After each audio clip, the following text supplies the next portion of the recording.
The continuous debates over what gaming platform is better have gone on since there were different platforms to play on, and it will probably continue until the end of time. It's just a part of the gaming space. There's no doubt that there are major differences between them though, and some platforms that have come and gone were truly just a complete waste of money. However, if one wants to take a more constructive look at the current choices, then it becomes obvious quickly that most of the major gaming platforms we see before us today are a good fit for at least one type of gamer or another. Most gamers also would probably enjoy multiple platforms, assuming they can afford to get into them. Whether it's consoles, mobile, PC, or console handheld hybrids like what we're seeing out of Nintendo these days, the odds are at least one of these platforms has something that should make it a better fit for you than the others. Not many of us are equally enticed by every option, so which is it? How do you determine what the best place to play is for you? First off, it would probably serve us well to acknowledge that while I don't think any of the major platforms deserve any real hate or dismissiveness at this point, as all of the major options out there right now are pretty solid for various reasons, there are major differences between them, and not all types of experiences are catered to perfectly on each of the options. If you want to play the best and most demanding graphics processing power hogs of games that are currently coming out, you're probably going to want a home console like the PlayStation 4, the Xbox One, or possibly a gaming PC. The best way to determine between these three options is basically to ask what types of AAA games do you like. If you like single-player story-driven games, the PlayStation 4 might be the best pick for you, as many of Sony's first-party games like Horizon Zero Dawn, God of War, The Last of Us, Uncharted 4, and Until Dawn are completely unavailable on other platforms. And with Sony's new and improved relationships with third-party publishers, many of the more notable multi-platform games will arrive on the PS4 as well. However, if single-player exclusives don't do much for you, and you really want to get the most razzle and dazzle out of your games, PC is probably going to be the best place for you. Among the many advantages of gaming on PC, it far and away has the largest selection of games in general. Everything from indie to AAA and everything in between tends to either start on PC or end up being ported to PC, provided it's not a console-exclusive franchise like Mario or something. Plus, once you get your rig set up, you could argue keeping up with the highest degree of fidelity and resolution in games is better with the method of upgrading your graphics card and upping your RAM every 2 or 3 years, as opposed to waiting for the next console generation, which can easily take the better part of a decade. And your console will likely struggle to run the high-end games in its later years, and will end up needing compromises in either resolution or frame rate to do it. Mid-cycle refresh consoles like the Xbox One X and the PS4 Pro do help with this problem to a certain extent, but until and unless some sort of expandable RAM method is implemented for consoles, PC gaming will always be the best place to stay on top of it all in terms of specs and power. However, there are major advantages and conveniences to staying in the console space. Other than the occasional firmware update and some updates to your games, consoles are pretty much still plug and play, which is perfect for a more casual experience, whereas PC gaming can easily involve more troubleshooting and tinkering with things to get the games running the way that you want. This may or may not matter to you at this point, but it's an important factor to consider if the ease of functionality is a priority for you. If you find yourself to be a huge fan of Microsoft franchises like Gears or Halo, but still prefer the console experience, obviously the Xbox is going to be what you want. There are far less first-party exclusives on their main console platform this time around, but make no mistake, that's not the way it's always going to be. Also, with Xbox One's backwards compatibility and Game Pass options, the argument for that particular console is a lot stronger now than it was a few years ago. You could make an argument in any direction with any of those three choices. However, another wild card that's been thrown into the mix is the Nintendo Switch, a console handheld hybrid that houses all of its power in the mobile device, instead of in the console like Nintendo's previous, less successful attempt, the Wii U. Obviously, some concessions have been made in order for this to be possible, as the resolution on the Switch's screen is a relatively unimpressive 720p, and the overall processing power of the Switch isn't that much of a leap up from the Wii U, and really doesn't even compare to the PS4 Pro or the Xbox One X or most gaming PCs at this point. This does and will probably continue to hinder the device when it comes to getting mainstream AAA games to run on it. We have a few mainstream modern games getting special versions that are coming to the platform, but it will continue to fall short of its competition in this regard going forward. However, what you get in return for that trade-off is a great system that is truly mobile, easy for developers to work on, and brings all of the Nintendo franchises that you would expect on a successful device from that company. Mario, Smash Bros., Metroid, and plenty of other multi-platform and indie games are either coming or are already on the Switch. So if you have a lifestyle that keeps you moving around a lot, but still gives you moments of downtime where you're out and about, or if you're just a straight up Nintendo fan, the Switch might be perfect for you. It will also probably continue to have the benefit of getting lots of ports of some of the better mobile games due to its crossover audience.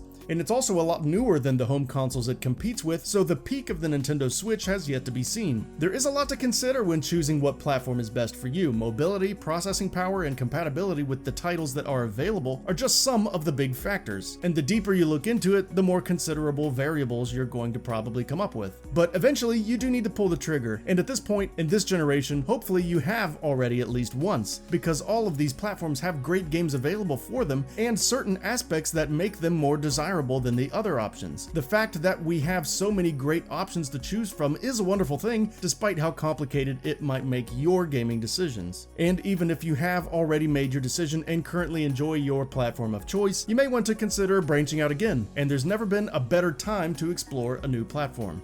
And that about does it for this video. If you enjoyed what you watched and want to see more from Gaming Bolt, you can always hit that subscribe button and turn on the bell icon next to it.